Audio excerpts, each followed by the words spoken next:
Support me on Patreon, patreon.com/mtgbooks.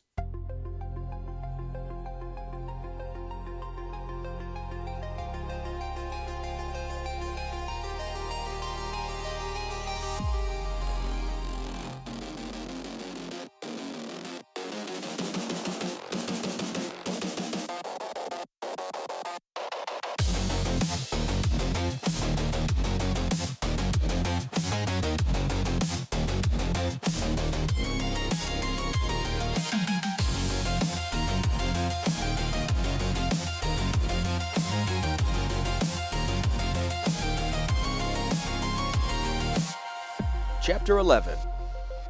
Allies from Old Foes.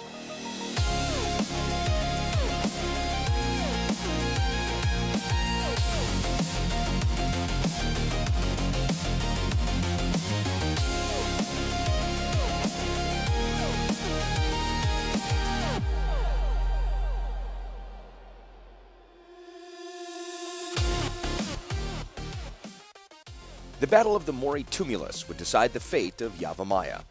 Multani fought beside his people, displaced elf kings, pods of angry sprites, clans of great apes, clutches of giant spiders, and a handful of fire-eyed druids. These last ascended from the volcanic caverns that riddled the rocks beneath the vast tumulus. Of course, the Phyrexians chose to land their invasion fleet along the Mori Tumulus, which was the highest point of Yavimaya. Its trees rose 500 feet above their neighbors. The extensive boughs provided landing platforms for Phyrexian cruisers. From those crowns, the Phyrexians could command the canopy and seep downward to dominate the land. It was more than that, though. The Phyrexians were drawn to the Mori Tumulus because it was the scar they themselves had left on the world. The Mori Tumulus was a break in Yavamaya's millennial bones, a wound struck by the Argoth event. The world-shattering blast Urza had unleashed to destroy the Phyrexians 4 millennia ago had cracked the continental shelf beneath Yavimaya. It thrust the broken halves against each other. They ground together and rose. The Mori Tumulus mounded up. It formed a 300-mile ridge, 500 feet high. Magnagoth struggled to clutch the rift closed. They straddled it like massive stitches. Still, the rent widened.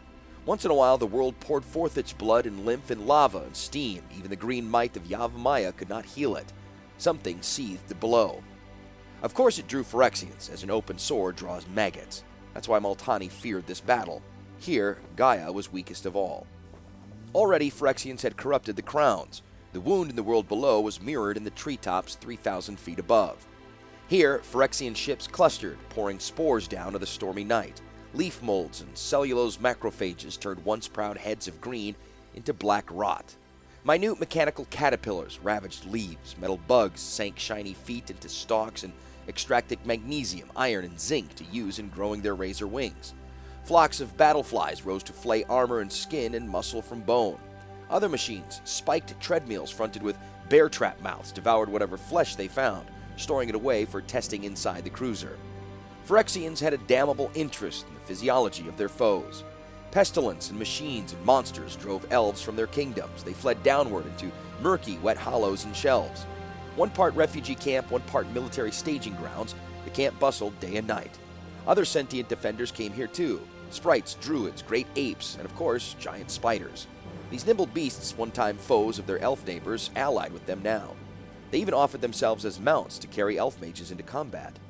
It was in a war council of such mages, held in a wide and lofty crotch of a Magnagoth, that Multani took form. He assembled his body from a termite colony in the desiccated wood that made it up. His flesh literally crawled with large white bugs. He rose, 12 feet tall and ominous, in the midst of the murky circle. The folk in the crotch of the tree startled momentarily. They had been waiting for the forest spirit. They welcomed him, bowing. Foxfire lanterns dangled from the sleeves of the elf sorcerers, sending a green glow inward. The light shone across the swords and arrows of elf warriors and oval wings of swarming sprites. The great apes crouched beyond, blinking intelligently in the darkness. Behind it all lurked giant spiders, their multiple eyes like grapes dangling in the arbor. "Our forces are gathered, Master Multani.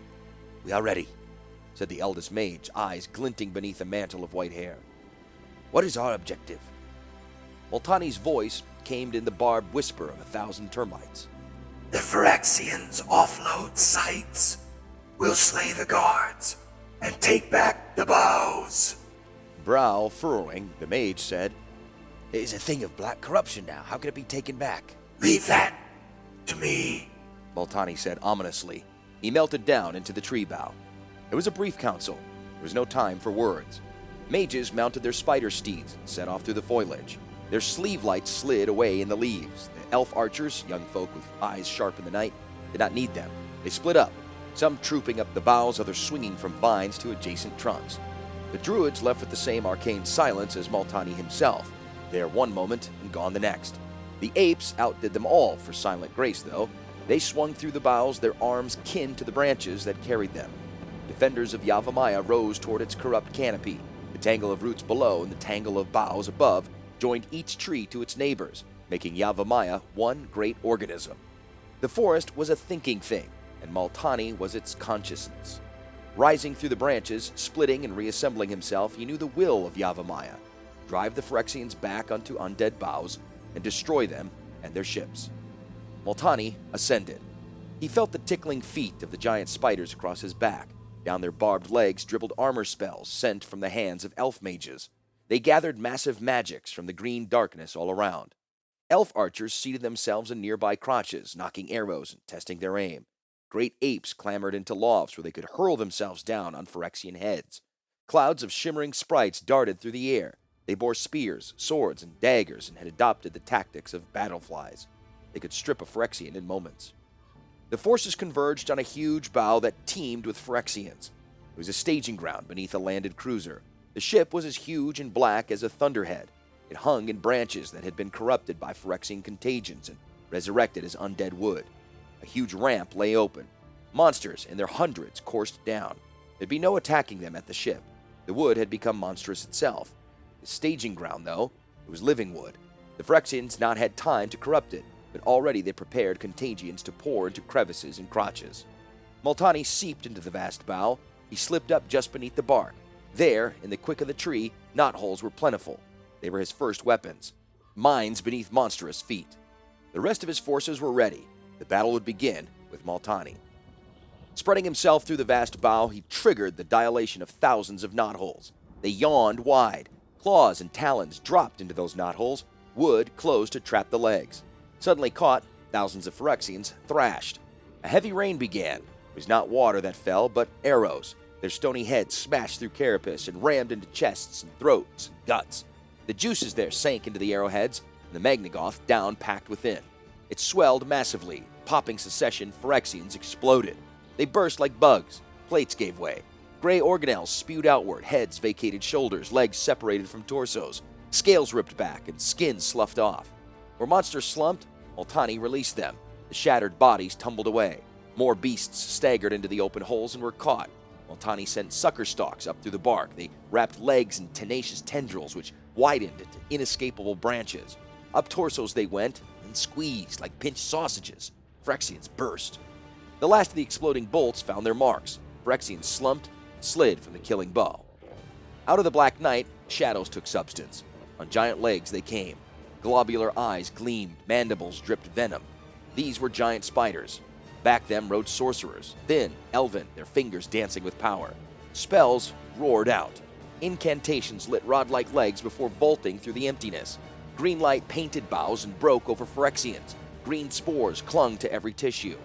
Plants rooted themselves. Lichens ate away armor. Weeds sank their taproots into bloodstreams. Saplings split muscle and bone. Blossoms packed air holes. The invaders of the forest were in turn invaded by the forest. In mounds of leaf and vine, more monsters died. A new reign began. Muscle instead of shaft. From their lofted perches, great apes dropped in their hundreds. They hurled living Phyrexians after dead ones. They ripped limbs from Phyrexian troopers and bit chunks from Phyrexian heads.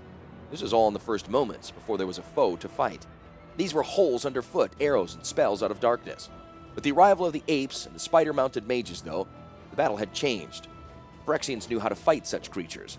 With howls of fury and hunger, monsters attacked. Yavamaya's horrors were nothing compared to the terrors of Phyrexia.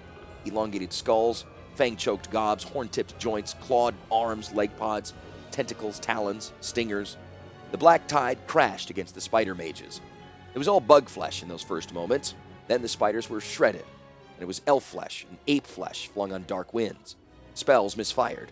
Wild magic jagged through the treetops. It hurled the hackled shadows of Phyrexians. Multani entered vines, lashing them across the monsters. He plucked them up in ones and twos and threes and threw them from the bough. It was not enough. He could not open knotholes, not with elves and apes among the monsters. He could not grow suckers to grab whatever fought above. Behind the slain mages were ragtag armies of elf infantry. They died as quickly and surely as the mages had. There was simply no stopping these beasts. Even as he fought onward, Multani sent his mind out to Gaia. Massacre. They cannot be stopped. We must withdraw. Gaia did not speak to him. He knew what she would say. If you withdraw now, they'll never be stopped. Help us. Help your children.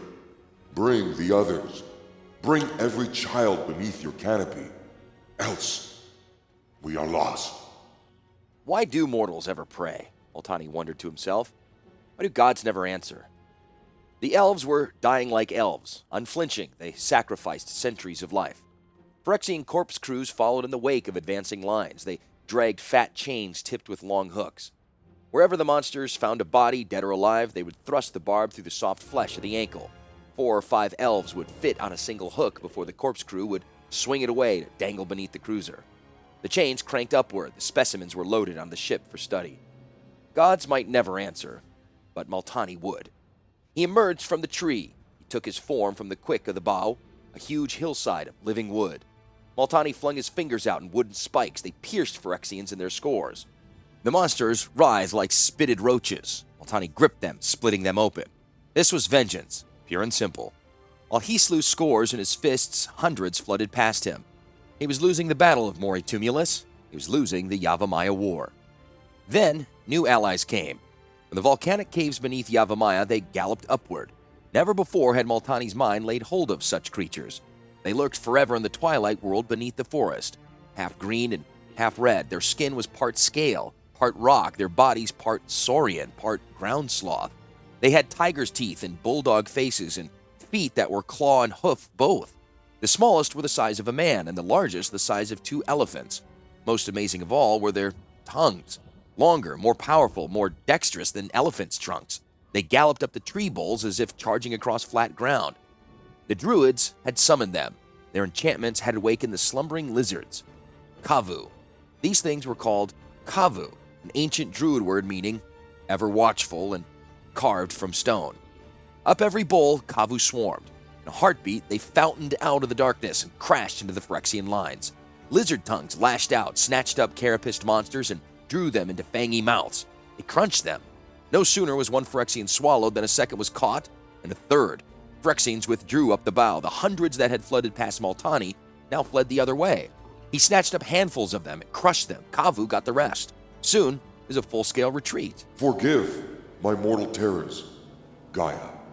Multani thought. I should have known you had defenders other than me. You are the World Mother, not the Forest Mother. Gaia did not respond. She never spoke to Multani, but he sensed what she would say. You have other defenders as well, allies from old foes. Yes. Multani said in realization.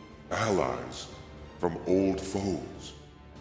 Most of the Phyrexians had flooded back onto the black bow where the cruiser waited. It was their beachhead, their haven from which they could launch new attacks, or so they believed. Multani reached wooden hands into the heavens. A throat opened in him. Out rolled incantations as ancient and dark as those that had summoned the lizards. Words vaulted into the black heavens and called down an even more powerful, even more venerable foe. Lightning leaped from the black sky. It cracked through a hovering plague ship, transfixing it. Energy poured through its top and out its keel. It leaped onward through 2 more ships before its killing hand reached down the pitching treetops. The bolt scintillated through a cloud of battleflies. They dropped, red hot from the air. With clear intentionality, the lightning strike slammed into the beached cruiser. Smoke rose from every seam. Flame burst from rotten wood. Trapped in flames, Phyrexians oozed glistening oil from countless cuts. Their blood caught fire. They thrashed. The lightning gripped the black bough like a hand, did not let go, did not descend through the tree as natural lightning would. Instead, it held on and shook the bough. Burning Phyrexians fell. Desiccated wood flamed. The cruiser caved and cracked. Welcome to Yavimaya, my old foes. Multani thought. Welcome, fire and lightning. The rot-riddled bow exploded. Hunks of wood and metal and Phyrexian flesh shot into the night.